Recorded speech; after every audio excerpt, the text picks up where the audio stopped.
Okay, story time. So I wanted to go ahead and talk a little bit about the history of the colonial America, especially those who come from the territory of Great Britain, which we call the British Isles. Now, the reason why I'm coming once again to make another video about this, which it seems like many brothers and sisters unfortunately still don't understand this information, is because when we keep saying that genealogy is the order of the day, we explaining to you that you can only be who you come from. You can't come from any other standpoint that you cannot prove in law. And the thing is, when it comes down to genealogy, that's something that law already recognizes, that many of you come from specific groups that still have statuses that's recognized today. So with that being said, all you have to do is actually just be yourself. Now, a reason why many people don't want to be themselves is because they don't like the status, or they don't like what it was occupation wise that their predecessors were. It's okay that, everybody wasn't so-called descendants of kings and queens and nobility. That's not, something to really truly be so uh, proud to be, especially if you're not willing to accept the consequences and the accountability and the responsibility of what the actions that those people have done. And that's the reason why a lot of us are in the situation, the predicament that we're in today, is because of what our forebears, what they did.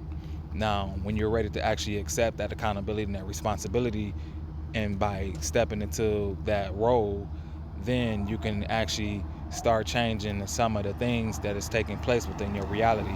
But that's not something that everybody want to do.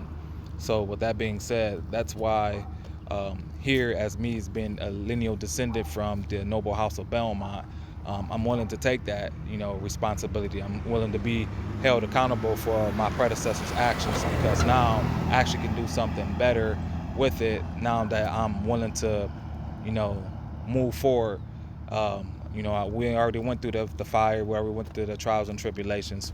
We no longer have to continue to keep going through that, especially now that I'm willing to, like I said, um, be held responsible for what they did. Now that has been done, now let's go ahead and turn over a new leaf and start doing things the right way. So once again, I am a lineal descendant from the Kingdom of England, Great Britain, born here in the territory that you call the United States of America. And yes, our ancestors have been here going all the way back to before so-called the 1600s. And the thing is, history have been reconstructed by many different, I would say, many different people for whatever agenda they had. That's not something I'm going to be talking about right now. But the main point I'm talking of this video is that you are who you come from, and it's okay to be who you come from. Just do the right thing this time, especially now the baton has been passed to you. Peace.